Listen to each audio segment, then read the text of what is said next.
aos olhos do Pai. Você é uma obra-prima que Ele planejou,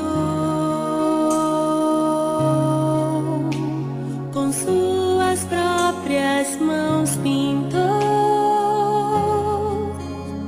a cor de sua pele,